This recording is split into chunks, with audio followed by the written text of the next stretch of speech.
I have leaders who are, without recognizing it, they're holding their people back because they're trying so hard to protect them from the mistakes that they made, right? So they're doing too much work for their folks. They're not delegating appropriately or at the levels that they should be. For every challenge that you have, there are a multitude of perspectives, and our perspectives are our lenses on reality. We have gathered these lenses through our entire lived experience, and we see the world through that. But everyone else that we know sees the world, the same events, you videotaped it, same events, it would record differently for each of us. Reach out to your team, your squad. That's a really important point because, my experience has always been things are never as bad as they seem and things are never as good as they seem. That there's always, they're always closer to the middle than we realize. Our perspective gets very narrow. You kind of have to lean in and be dependent on what you create because the necessity becomes the mother of invention in many ways because you need to build this. And so believe in yourself and jump in. Just know that it's a little scary navigating the waters at first. You just heard Kimberly Boyd talk about how leaders need crystal clarity and alignment to navigate change successfully. In this episode, we will explore her framework for leading through uncertainty, why alignment isn't sexy, but it's absolutely critical, and how she's built a referral-based coaching practice, and how those same lessons can apply to solopreneurs like you and me who are building our own businesses in rapidly changing times. This is Unfiltered Solopreneur. I'm Nikhil. Let's dive in.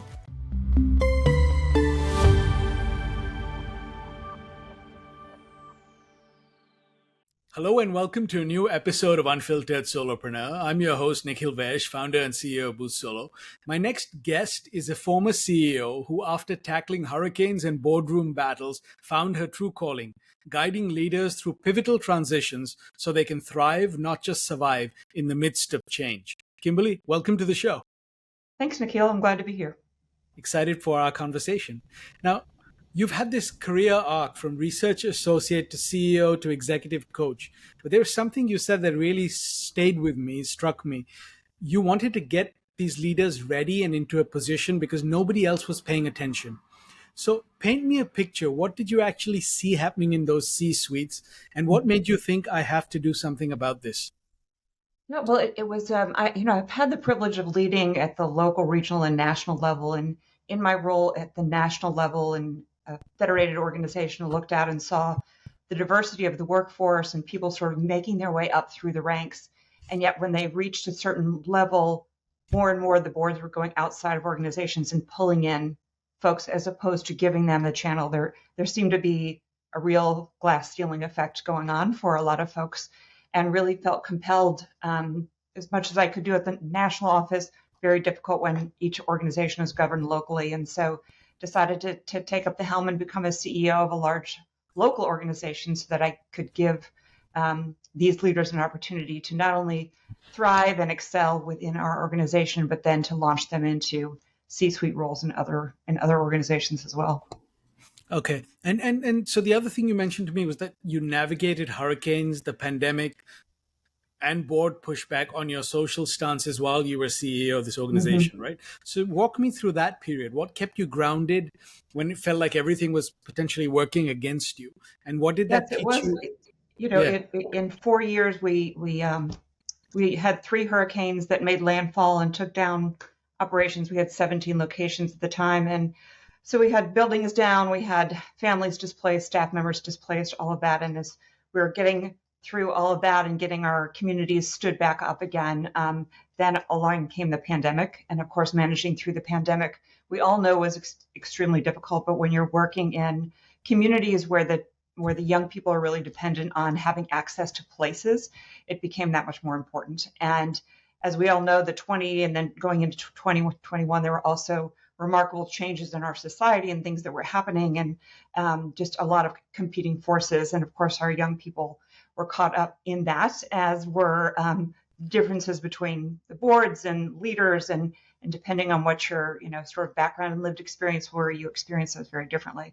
And so then it became a matter of how do you have this civil discourse within an organization and continue to lead when there are so many differences of opinions. And I know that all senior executive leaders deal with boards and have conversations that they need to have with their boards, but oftentimes they need to have conversations with someone, a trusted advisor, before they can step into those conversations with either with their team or with their Yeah. board.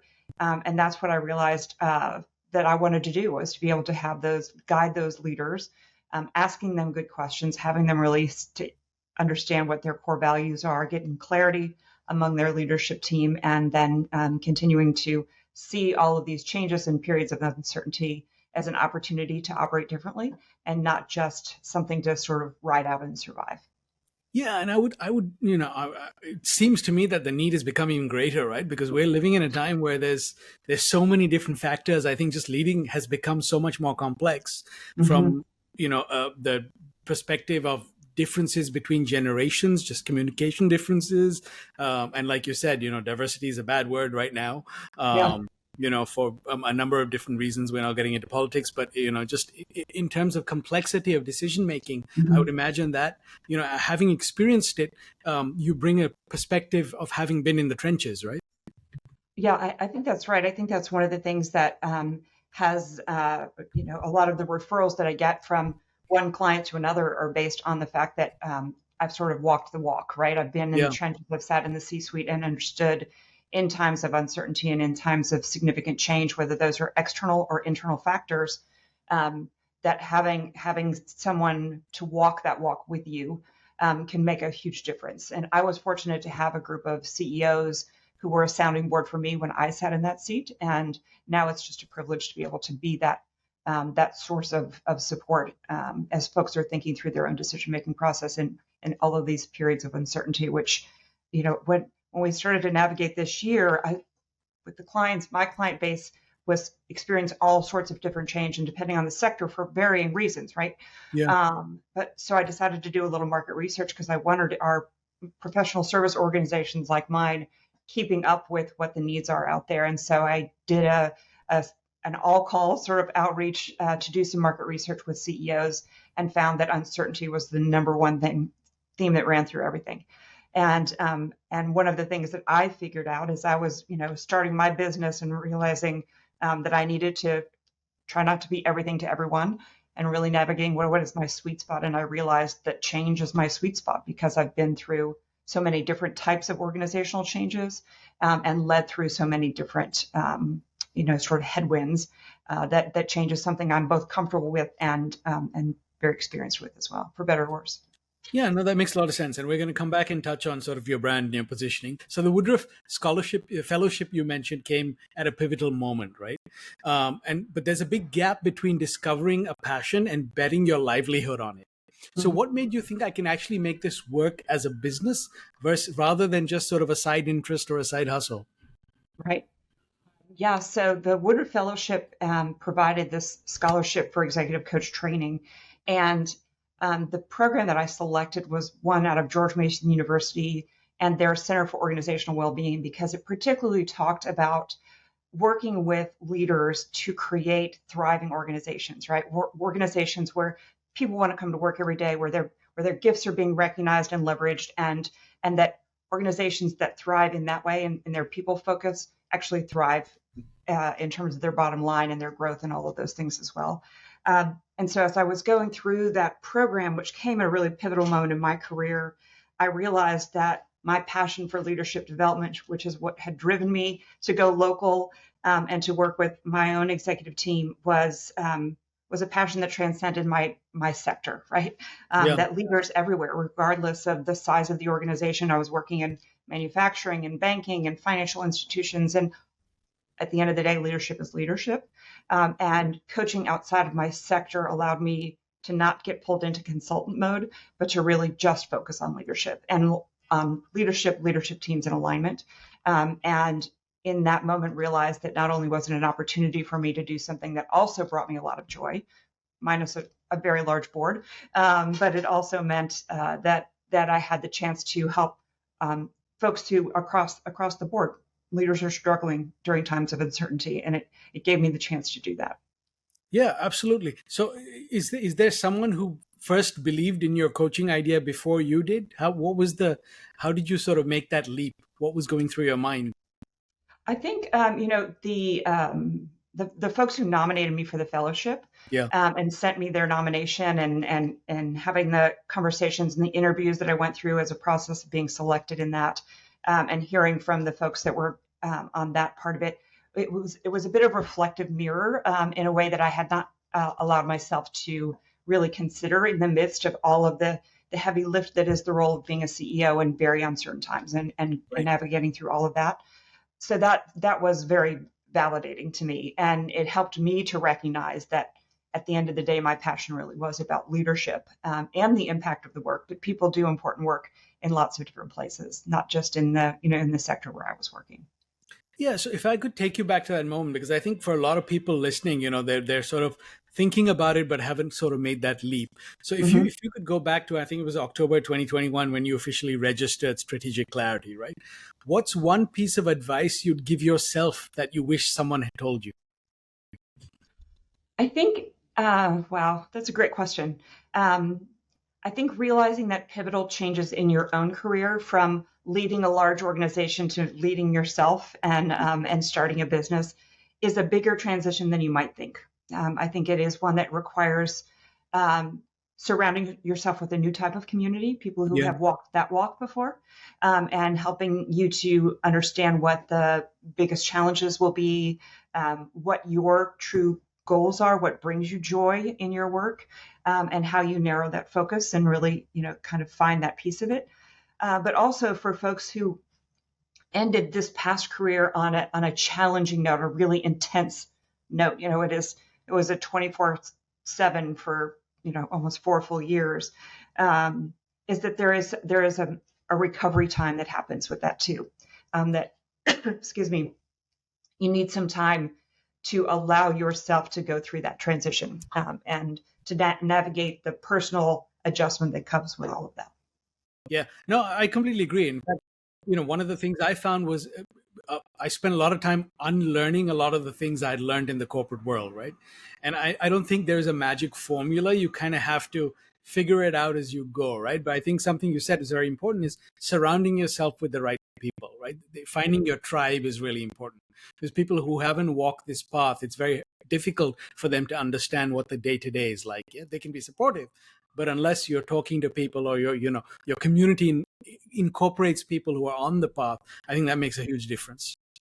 Yeah, and they don't have to be at all doing the same thing that you're doing. In fact, Absolutely. Yeah.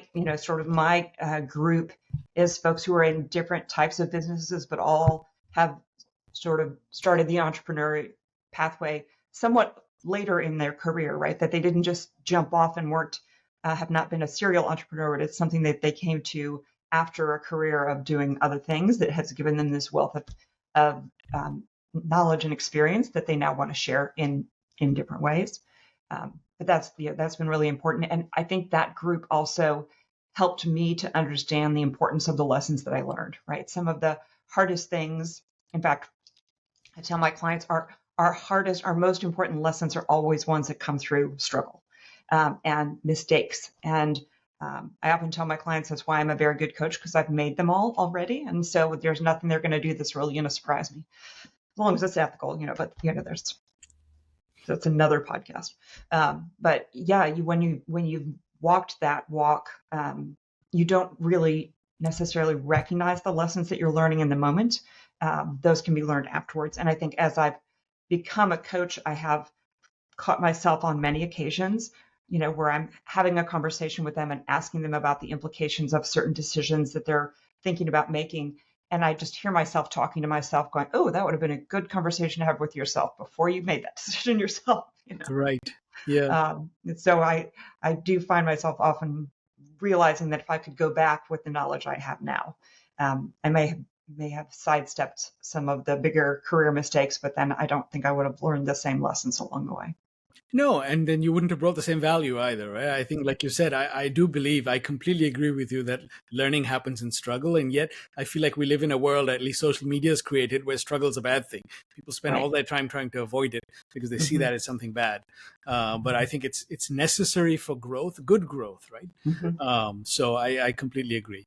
So, It's one of the things that I find I probably encounter this a couple of times a week, where I have leaders who are without recognizing it, they're holding their people back because they're trying so hard to protect them from the mistakes that they made, right? So they're doing too much work for their folks. They're not delegating appropriately or at the levels that they should be, and they use, well, I'm just trying to help, or I'm trying to protect them, and I help them to shift that language from protecting to stealing. I'm like, you're stealing these opportunities from your people. You're holding them back. The only thing standing between them and their next career move is you.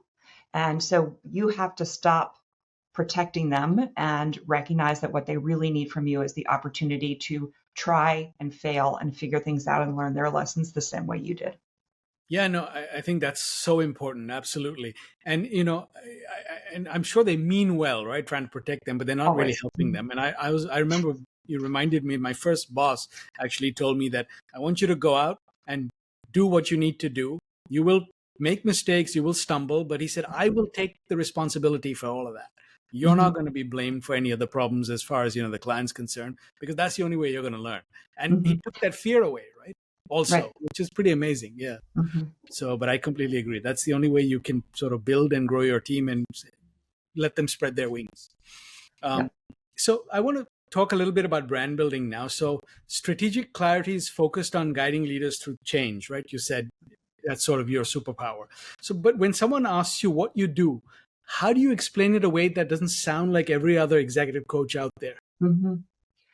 I think for me, it is really focused on what are they facing at the time, right? And so where I really want the clients that I'm looking for are ones who are either facing uncertainty or are entering periods of change and transition. So this is not I'm going to be your coach for life kind of thing, right? It is you're facing a moment of change, whether that's constriction, rapid expansion, new executive leadership, acquisitions, all of those types of things. Certainly right now, sector impacts and global market impacts. And it is to say to them what my specialty is to join you on that journey, to help you and your team to gain crystal clarity on where you're going and alignment around that, so that it wouldn't matter who on the executive suite you ask the same question to, you get the same answer, right? That they are really all singing from the same song sheet. Because at that point, with those two things, you have a competitive advantage over everyone else in your industry, because everyone else is navigating the same headwinds that you are. And you now have the ability to speak with confidence to your teams. Even if you don't know all the answers, you speak confidently to them about what you know and don't know, and they will follow you. And that alignment creates momentum that others in the industry don't have. And so that's, I'm not a growth coach. I am a change coach, right? And so those are that's my area of expertise, and I think what differentiates me. Yeah, no, that makes a lot of sense. And actually, you said something very interesting, which is it's not a sexy word, alignment, but if you ask me, that's perhaps one of the most important things that is often missing or broken in an organization, right? Because without alignment, you can't. I think you said this. You can't be rowing in the same direction, and And I think it is also a lack of alignment is what creates unrest and anxiety in the levels below you.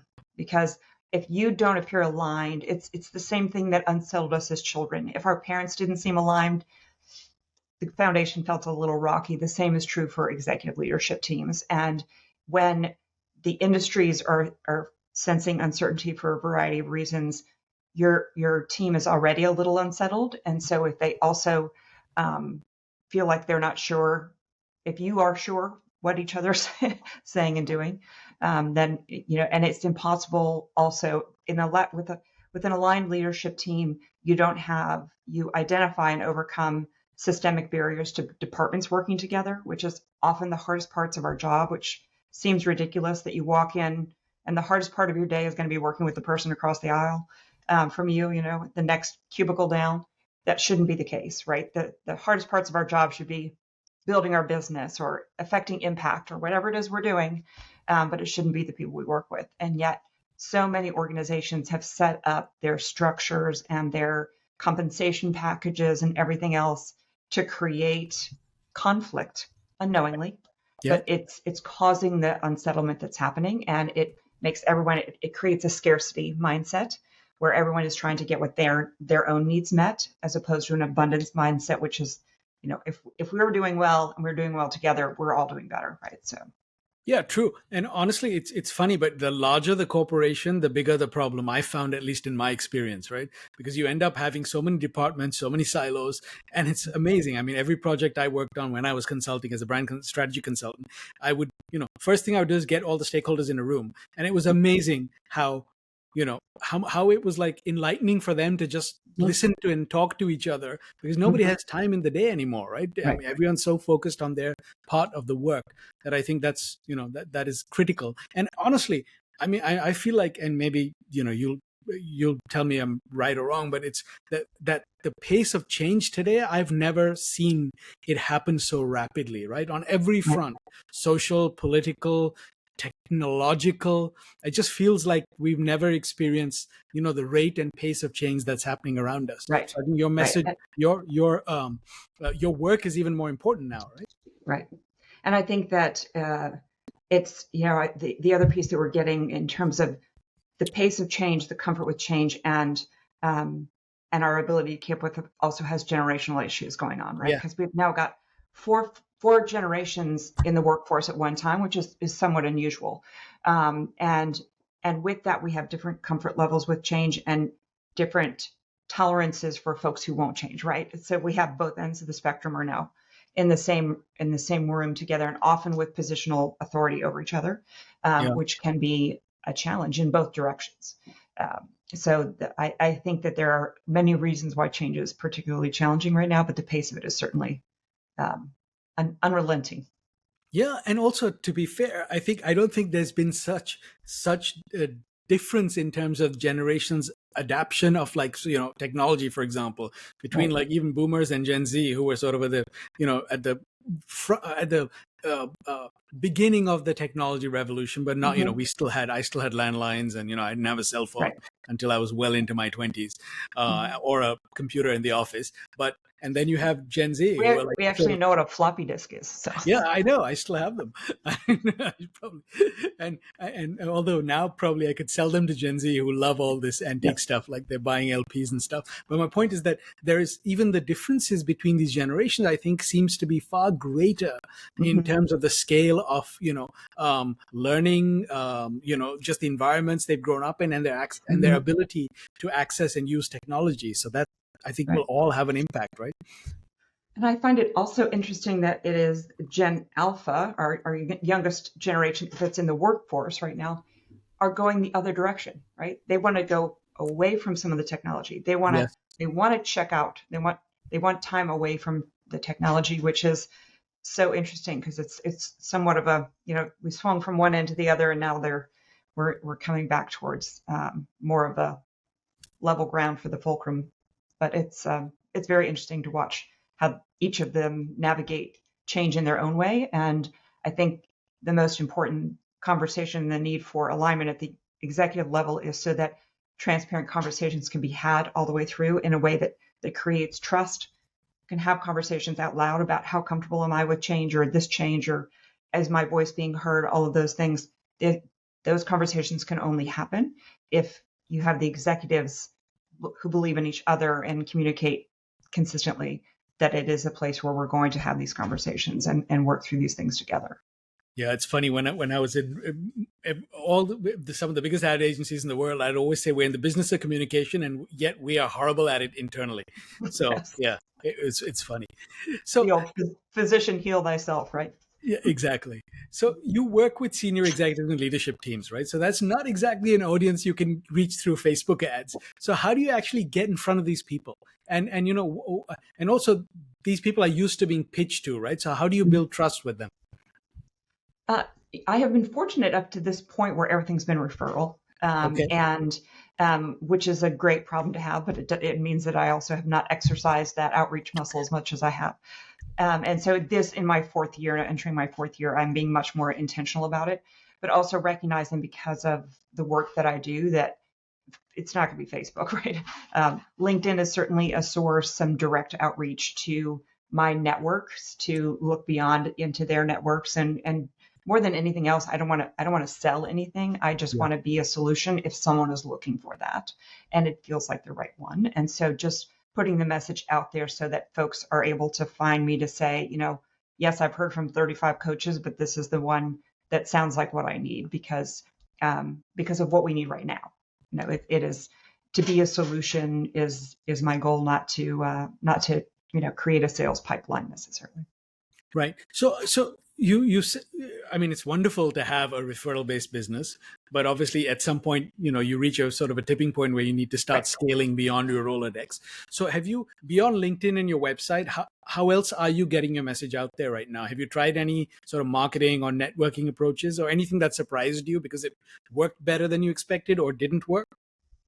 So doing a sort of direct message campaigning through LinkedIn and email, primarily through LinkedIn, because it's so much easier to sort of sort people out in your network to say, oh, who's in a new position or whose organizations are going through these kinds of changes, and doing some direct outreach through common connections and things like that for more of a warm intro, if you will, is definitely a strategy. And I think part of the work was also what I've done over this past year has been really getting clear with myself. What is my sweet spot? I had 3 years where I've sort of, you need that. Yeah, I can do that. You need this. I can do that too.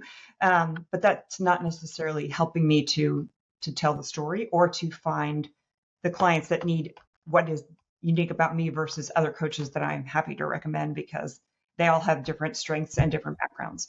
And I found the more and more when you're like, if there's anyone in my network that I can help you to connect with, I want to be a resource for you as well. And so looking at it more as a mutual aid opportunity, and that I may not be the person for them, but I would do my level best to find them the person or the organization that can best meet the needs of their team at that time.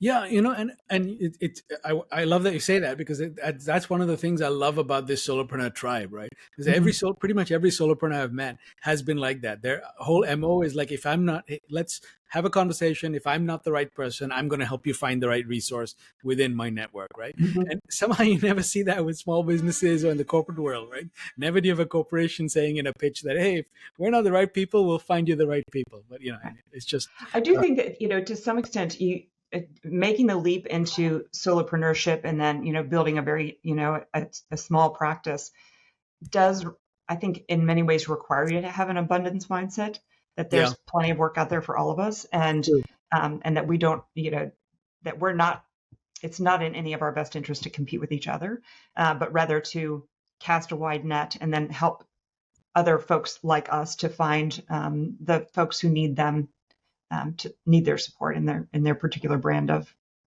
consulting or coaching or other types of marketing support or whatever it is. Yeah, which is actually a very interesting mindset shift, right? Because I remember in corporations now, when I think back also, once you win a business, you build moats around it. That's typically how companies operate, right? They don't want anybody to come and encroach on their client, even if it's in the client's best interest, right? So again, but yeah, I think that's a the abundance mindset, I completely agree. Maybe that happens automatically, or maybe it's just survival, right? So let me ask you now, if I put you a little bit on the spot, if I ask 10 of your clients to describe your coaching brand in one word, and I know it's always evolving, but you're getting clearer on it, what do you think they'd say? And what's a word you wish they would use more often? I think the word they would use in some iteration or another is question. Because they're always telling me that I ask really hard questions, but really good questions, which is my training as a coach, is to get them to think and broaden their perspective, right? Right. And so I think the word I would like for them to use is curious, but that's the word I want them to be, right? I want them to become curious executives, because a quizzical executive is going to have the best picture of what's going on in their organization, and ones who think they already know what's going on are the ones who are most at risk. So I think that's they're tied to each other, but I think that's sort of captures the gist of it. Yeah, no, I love that. And you're right, because I think that's one of the most important things that's missing in leadership, right? Because typically, and that's one of the things I loved about consulting was you could go in, you're not worried about the politics or climbing the corporate ladder. So you can actually, your job is really to be honest, right? To the point of actually getting them to reflect and really think about challenges in a way that perhaps their leadership team will not always, openly discuss or question. So I think that's one of my earliest clients had a great line as we were finishing up our work together. She said, "Yeah, I'm thinking of having a bracelet made that just says WWKA, which is what would Kimberly ask?" She's like, "Because that I just have to keep reminding myself that." And she said, "And usually I can figure out what it is you were going to ask me anyway." So that's good. So you seed that as you work yeah. with people. That's great. Mm-hmm. So the other thing I wanted to ask you is you have a background in organizational growth and change management, right? So what's one system or framework that you use with your clients that a solopreneur could steal and adapt for their own business challenges?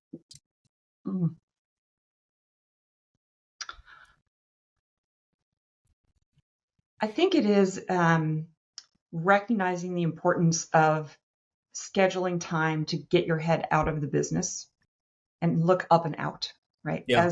Even as small business owners, we have to have the time to look up and out because we spend, as many leaders do, especially in times of uncertainty, right? And we're all in periods of uncertainty, is that we go head down into the business and we will run into the wall if we don't lift our heads up and look out.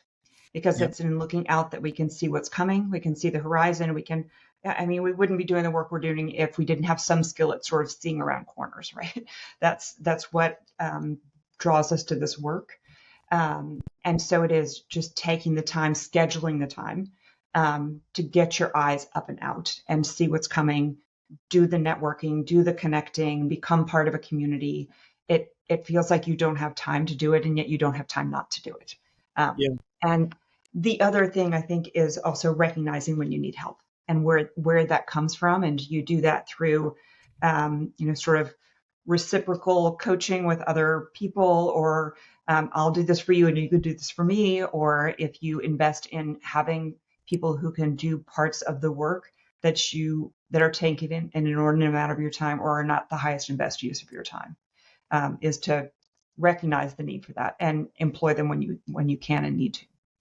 Yeah, no, I love that. That's actually great advice because you're right. I often talk to, solopreneurs often get stuck of working in their business rather than on their business, right? Right. And while you have to still make the mechanics work, and it's always good to sort of, after every client engagement, to look back at what worked, what didn't. But you're absolutely right. If you're not spending time looking at sort of what's happening out there, and also we just talked about the pace of change, right? Just generational, social, technological, everything that's happening.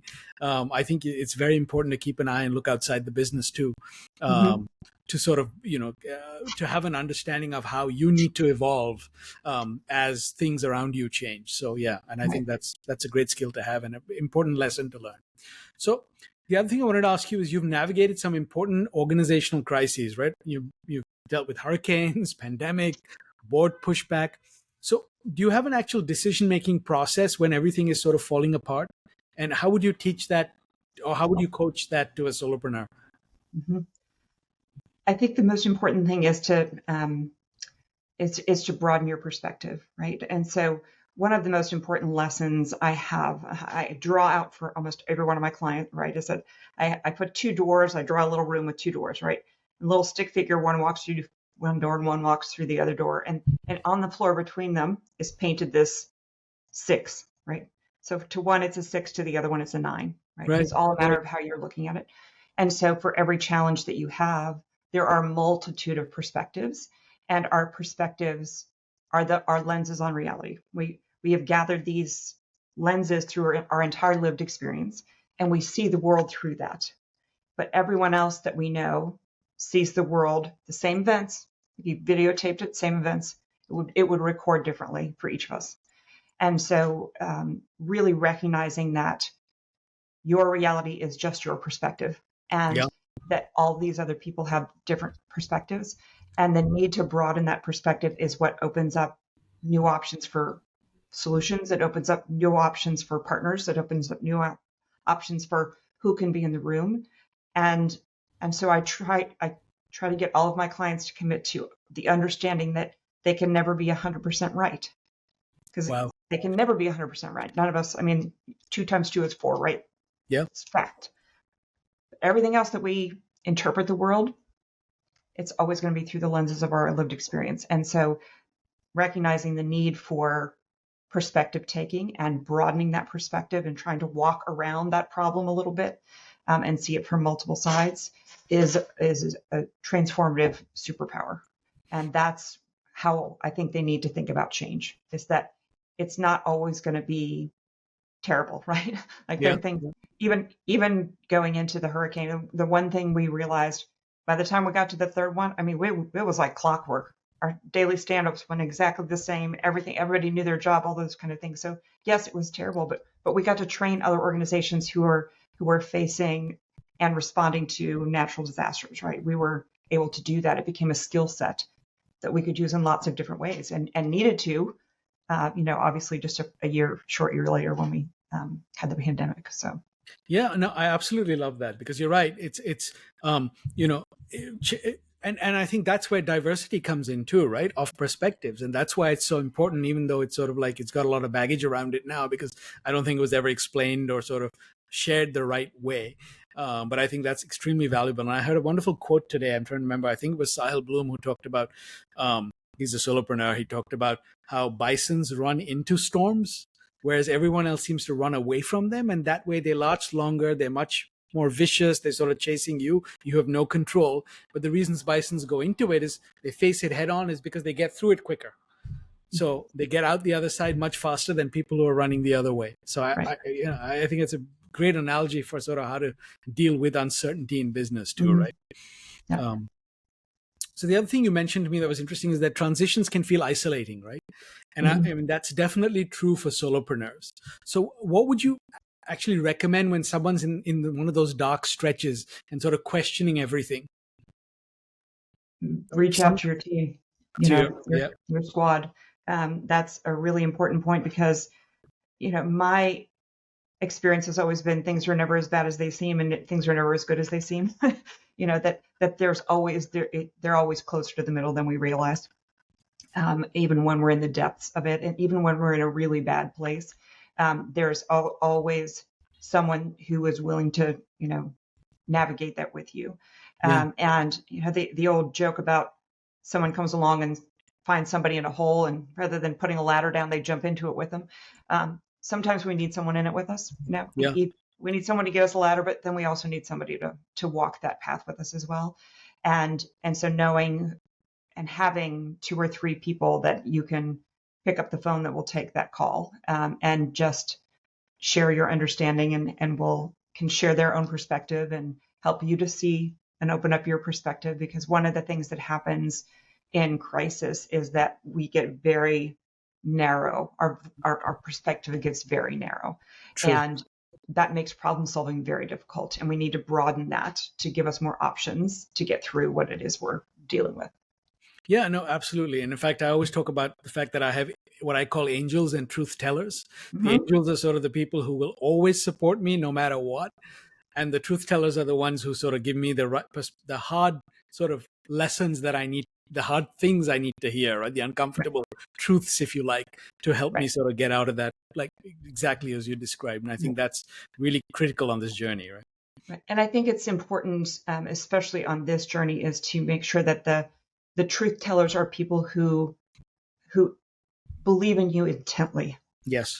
And because it can't just be a hard truth because they say what's on their mind. It's like, you can count on me to speak my mind. I'm like, that's not always a good thing, right? It's people who will tell you the truth because they want you to be successful and they think that these things could stand in your way. And so the truth that they're telling you is for your own good and not just because you're being, an idiot or blind or whatever it is. Yeah, no, exactly. Yeah. I mean, it's sort of tough love is the way I think about it, right? Right, exactly. It's coming from exactly the right place and to help you succeed. But it's also medicine that you need to take. Right. Yeah. But, the notion that people reach out to people who they have had a life, a many years adversarial relationship with because they know they'll tell them the truth. I'm like, probably not the best. No. No. Yeah, no. That's You not, can do yeah, better than that. exactly. You need Yep. somebody who has your best interest at heart Mhm. in Yes. the, in, without the filters. So, Right. and it's not criticism, right? It's actually showing, sort of putting that mirror in front to help you see. And one Mhm. of the things I always talk about is like, you can't write the label from inside the bottle. And that's the process that I do with my clients, is help them write that label. And that's Mhm. really what we're doing. We're not reinventing you. We're not changing who you are. We're just helping you refine, sort of, the articulate the story of you Mhm. in a way that will resonate. So, um, so let me ask you now, in terms of what's been the biggest lesson you've learned about yourself since you started this journey? It's a great question. I think what I've learned about myself is that although I am a strong introvert, and then I played an extrovert because I had to in certain situations, is that my capacity for connecting with people and helping them to see themselves more clearly um, is something that it's kind of like common sense. Like, it's not as common as you would like for it to be. And I don't think I realized that before I started, that having a few conversations and asking some really inquisitive questions with folks can help them to open doors to skills and capacities that they have had all along that they just weren't tapping into. And that's such a privilege. So um, I don't take that lightly, both the responsibility and the opportunity. Yeah, no, that I know, I can relate to that. Mhm. So let me ask you now, if we were to meet 3 years from now, what would you want to have achieved? Oh, goodness. Um, I would like to, that's a good question.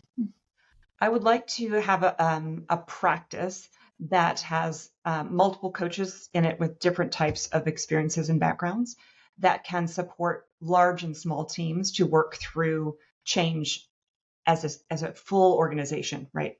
That we can go in and operate at multiple levels within an organization, but using a common framework and a common set of language to support them through moments of change, and including with that the right set of partnering consultants who can handle the operational pieces and writing policies and doing all of those, background pieces, and doing that by creating a network of trusted sort of compatriots on this journey, and being able to send and support each other's clients in that way. Yeah, no, I think that's, yeah, because organizational have a multitude of needs, right? And you can Mhm. only, right, as one person, you can't sort of work cascade through the organization, right? So I totally get that. Right, I love that. right. So if you could offer one piece of advice to somebody wanting to start their solopreneur journey, what would you tell them? Mm. I think it's keep an eye on the long game. Mm-hmm. This is not, it's definitely not a 1 year journey, right? To, No. just like jump up and get started and suddenly you realize your vision. It takes time to discover who you are and what you're best at, who your best clients are, what that looks like. That the old Venn diagram of the intersection of what are you best at, what do people need, and what brings you joy. Um, it's true. It takes a while to navigate that. And so I think keeping an eye on, where do you want to be in 5 years? What is the practice that you like to do? And realizing that years 1, 2, and 3 are in many ways discovery, for creating what that 5 year plan will look like. Yeah, no, I love that. And also, don't listen to those Instagram posts of overnight success, right? Because Right. those don't exist, or they're not sharing the backstory to what led to that success. So, Right. Or they had a level of connection to others that completely flattened the journey, right, for them, right? Like, there are folks who the story that doesn't get told is who all of that connection network is, who grabbed them and elevated them, sort of to instant stardom. yeah, but even then, I believe that you will evolve, right? Because when you launch your business will be very Right. different from 6 months and 3 years and 5 years from now. Right. Just like you were saying, you're sort of now getting beyond your referral network. You need to start sharpening your positioning to reach out, beyond the Rolodex. And that will force you to take sort of the next step, if you like. So I think that evolution is also constant, right? And you can't know that until you do it. You're not going to get that from a book. So right. Is there anything else you'd like to share with our listeners that we haven't covered?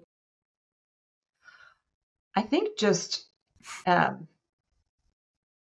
being brave and believing in yourself is the most important thing. And having folks around you that can remind you why you did it when you step out. And I think if you're going to do it, you have to do it. Yeah. And give yourself an out. I'm going to try this for 3 years or 2 years or whatever.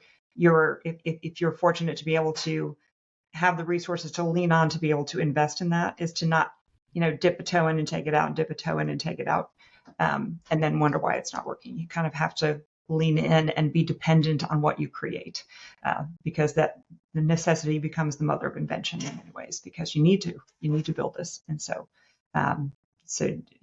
believe in yourself and jump in. Just know that it's a little scary navigating the waters at first. Yeah, and I always tell people the net will not appear until you take the leap. So right. It's well put. All right, so now that brings us to our rapid fire round. I'm just going to throw 5 fun questions at you, and let us know what comes to mind. So, what's one thing that gets you out of a creative or emotional slump? Watching children play outside. Okay, that's cool. If you could time travel and give 20-year-old Kimberly one sentence of advice, what would it be? Don't take things so seriously. I love that. Fill in the blank. The one thing I'm most grateful for on my solopreneur journey is? My family. Important. What's a skill you've recently learned or a hobby you've picked up that has nothing to do with your work? I've started painting. Wow. Not well. Well, I mean, you should see my paintings. What's something you believe about leadership that most business books get wrong? 3 of this and 5 of that will never make you a strong leader. That's great. That's a wonderful note to end our show on. So, Kimberly, thank you so much for joining us today and sharing all your wonderful wisdom. It's been a pleasure. I appreciate the opportunity to speak with you and just to get to know you a little bit, and look forward to watching your show continue and grow and fledge out and reach more solopreneurs like me. Thank you. Here's what really struck me about my conversation with Kimberly. She talked about how powerful it is to broaden your perspective, because none of us is ever 100% right. As solopreneurs, that means we have to stay curious. If you keep looking at your challenges from the same angle, you'll keep running into the same wall. But when you shift your perspective and seek different viewpoints, suddenly new options and solutions start to open up. Second, I love how Kimberly reminds us that uncertainty isn't something to fear. It's actually an advantage if you know how to use it. She talked about how leaders often want to protect their teams from mistakes, but in doing so, they steal opportunities for growth. And that applies directly to us as solopreneurs. If you're spending all your energy avoiding mistakes, you're also avoiding the breakthroughs that come from experimenting, stumbling, learning, and growing. She also makes a point about the power of alignment. Now, she was talking about executive teams, but let's translate that to a solopreneur business.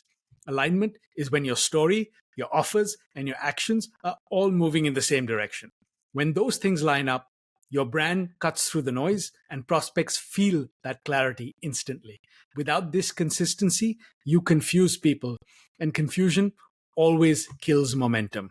And finally, Kimberly said something that every solopreneur needs to tattoo on their brain. You have to schedule time to get your head out of your business and look up and out. Look, I get it. When you're running solo, it's easy to stay buried in client work, invoicing, and delivery, and it feels impossible to make space for the kind of strategic thinking. But here's the reality. You don't have time not to do it. The solopreneurs who win are the ones who adapt quickly and stay curious. So if you take nothing else from today's episode, it's this. Don't run from change, run into it. Use it to sharpen your clarity, align your business, and create the kind of growth that others can't touch. That's how you build a resilient, revenue-driving brand in today's rapidly changing world. Thanks for listening to Unfiltered Solopreneur. If today's episode gave you clarity or confidence, don't keep it to yourself. Subscribe to the show, leave a review, and share it with another solopreneur who needs this message. That's how we grow this movement, one small share, one solo business at a time. Until next time, keep breaking free from the corporate grind, and remember, your story is your most powerful asset. Live solo or die corporate.